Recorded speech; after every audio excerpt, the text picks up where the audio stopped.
आगे देखते हैं, मार्गदर्शक batch SSC JE 2026 CBT 1 CBT 2 electrical के लिए जो बैच है वो लाइव है 12 सितंबर से, जिसको मैंने स्टार्ट किया है पावर सिस्टम से by me at 12:30 PM।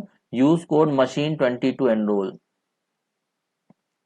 Machine 20 code use करिएगा एनरोल करने के लिए। टेस्ट सीरीज अनअकैडमी की एसएससी जेई प्रीलिम्स के लिए 2025 लॉन्च कर दिया गया है on Unacademy stores. Unacademy stores पे लॉन्च कर दिया गया है। जो ऑफर प्राइस है वो है 499 ओनली। तो use code machine 20 to enroll, machine 20 का कोड का यूज करिएगा एनरोल करने के लिए। चयन बैच वाला जो कोर्स है ये तो कंप्लीट हो चुका है आपका, प्रैक्टिस प्रोग्राम बैच था जो। मीट योर न्यू फ्रेंड ओना, ये बेसिकली अनअकैडमी का एआई है, आर्टिफिशियल इंटेलिजेंस, जिसमें 3 तरह से आप इसे यूज कर सकते हो। वॉइस मोड में बात कर सकते हैं, speak and get the instant answer, quiz खेल सकते हैं, test your knowledge any time, smart summary generate किया जा सकता है रिवीजन पॉइंट ऑफ व्यू से। अगर आप किसी क्लास को बहुत एफिशिएंटली रिवाइज कर सकते हैं तो ओना उसको उस क्लास की बहुत ही छोटी समरी जनरेट करके दे देगा, जिसको आपको रिवाइज करने में कम समय लगेगा और आप एफिशिएंटली रिवीजन कर सकते हो। उसे स्मार्ट समरीज बोल रहे हैं हम। तो टॉक टू ओना। प्लस क्लासेस के फीचर्स क्या क्या हैं? रेज अ हैंड, क्लास का हैंड आउट आपको मिल जाता है, क्लास में पोल के थ्रू आंसर कर सकते हो, डेली प्रैक्टिस प्रॉब्लम आपको मिलती है, एजुकेटर कम्युनिटी से जुड़ सकते हो, learn live from the comfort of your home, study material मिलता है पीडीएफ फॉर्मेट में, अनलिमिटेड एक्सेस है सारे कोर्सेज का, सारे टॉप इंडिया के टॉप एजुकेटर्स एक ही प्लेटफॉर्म पे मिल रहे हैं। ये सिलेक्टेड स्टूडेंट्स की लिस्ट है जिन्होंने फाइनल सिलेक्शन लिया एसएससी जेई 2024 में फ्रॉम अनअकैडमी। तो चलिए आज के टॉपिक पे हम चलते हैं, how to crack how to crack नहीं, how to attempt test series for SSC JEE.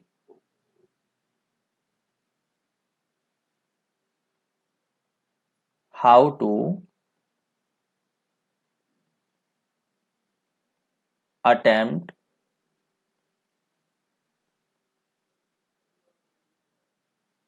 test series for SSC JEE।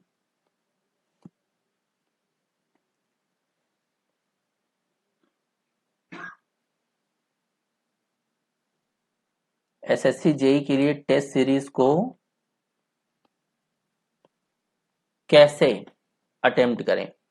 तो देखिए बहुत सारे बच्चे क्या करते हैं, टेस्ट सीरीज अटेम्प्ट करते हैं। जैसे मान लीजिए कि मैंने एक 200 मार्क्स का टेस्ट सीरीज दिया, अटेम्प्ट किया, इसमें मेरे आए 120 मार्क्स। बस इसके बाद मैंने इस टेस्ट सीरीज को 200 में से 120 मार्क्स आए और मैंने इस टेस्ट सीरीज को छोड़ दिया, मैं दूसरे टेस्ट सीरीज को लगाने पहुंच गया,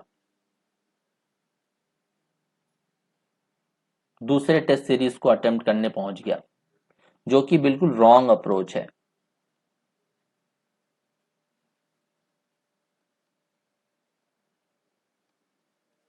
ठीक, जो सिलेक्टेड स्टूडेंट्स हैं वो मेनली क्या करते हैं, कि अगर किसी टेस्ट सीरीज को आपको अटेम्प्ट करने में 2 घंटे लग रहे हैं,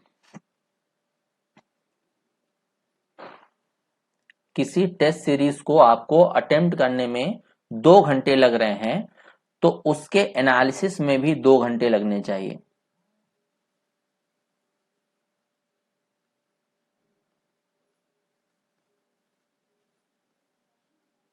टेस्ट सीरीज और उसके एनालिसिस में भी आपको 2 घंटे कम से कम लगने चाहिए।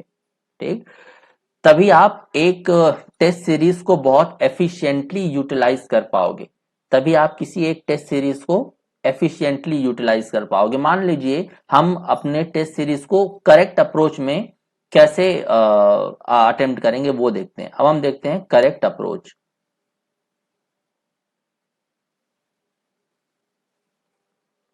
सबसे पहले तो यही हो गया कि कोई भी 2 घंटे की टेस्ट सीरीज है, देने के बाद उसको 2 घंटे एनालिसिस में दीजिए कि कहाँ मैंने गलती की है, कहाँ मेरा वीक स्पॉट है, कौन से टॉपिक में मैं ज्यादा गलती कर रहा हूं, ये सारी चीजें आपको देखना पड़ेगा। ठीक, तो 200 MCQs की कोई एक टेस्ट सीरीज लगाया आपने, और उसमें आपको मिलते हैं, मान लेते हैं 130 मार्क्स।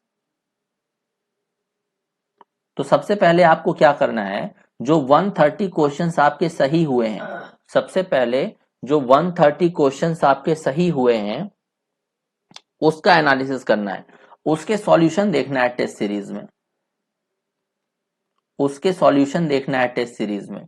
सॉल्यूशन देखने के बाद कहीं पे कुछ आपको ऐसा इंपॉर्टेंट डेटा मिलता है तो उसको नोट कर लेना है।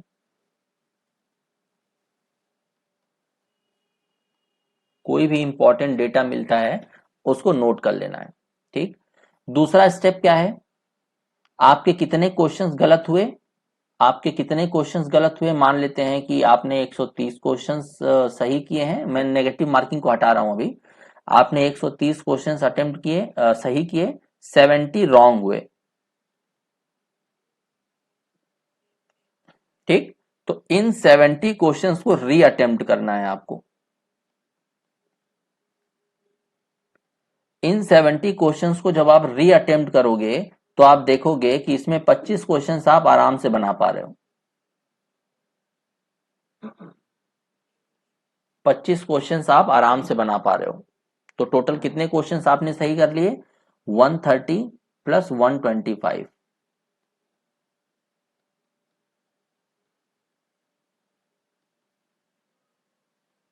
155 क्वेश्चंस आपने सही कर लिए। ठीक, अब आपको कितने क्वेश्चंस नहीं बन रहे हैं, 45 क्वेश्चंस नहीं बन रहे हैं।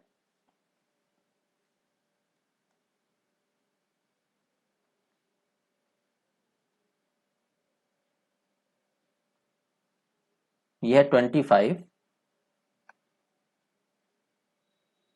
अब आपको 45 क्वेश्चंस नहीं बन रहे हैं। ठीक, तो 45 क्वेश्चंस को आपको, जैसे उसमें जीएस वाले क्वेश्चंस भी होंगे, वो मैं एवरेज मान के चल रहा हूं, तो 45 क्वेश्चंस को आपको देखना है कि 45 क्वेश्चंस जो आपसे नहीं बने हैं वो किस टॉपिक से आए हुए हैं। उन टॉपिक को फिर से आपको एक बार फटाफट रिवाइज करना है, उन टॉपिक्स को फिर से एक बार रिवाइज करना है, और रिवीजन के बाद फिर से कहीं पे आप छोटा फॉर्मूला भूल गए होंगे, कहीं पे आप छोटा कॉन्सेप्ट भूल गए होंगे, तो इन 45 क्वेश्चंस को आपको के टॉपिक को रिवाइज करके, कॉन्सेप्ट को रिवाइज करके फिर से इन 45 क्वेश्चंस को री अटेम्प्ट करना है। तो आप इसमें से देखोगे कि 15 क्वेश्चंस आप आराम से बना पा रहे हो, 15 क्वेश्चंस आप आराम से बना पा रहे हो।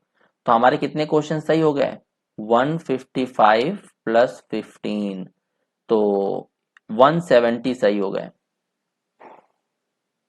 ठीक, अब जो 30 क्वेश्चंस आपसे नहीं बन रहे हैं उसका सॉल्यूशन देख लीजिए। तो हमने क्या किया, हर एक क्वेश्चन को एफिशिएंटली यूटिलाइज कर लिया। जितने भी कॉन्सेप्ट हमें दिए गए थे इस टेस्ट सीरीज में, उन पूरे टेस्ट सीरीज को हमने बहुत ही एफिशिएंटली यूटिलाइज कर लिया। नहीं तो आप 200 मार्क्स का जो एक पेपर था उसको 120 मार्क्स लाके आगे बढ़ जाते, तो 120 मार्क्स के जो एक्स्ट्रा कॉन्सेप्ट्स हैं, जो सॉल्यूशन वाले कॉन्सेप्ट्स हैं, वो तो वेस्ट होते ही होते। आपके 80 मार्क्स के जो क्वेश्चंस हैं वो भी वेस्ट हो गए, उसका आपने यूटिलाइज नहीं किया। तो कुछ इस तरह से आपको टेस्ट सीरीज अटेम्प्ट करनी है।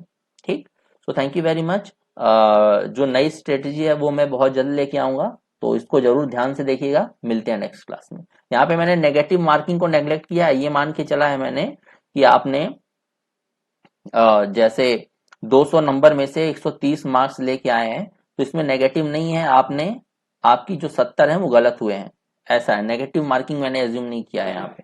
ठीक, चलिए मिलते हैं। तो थैंक यू वेरी मच।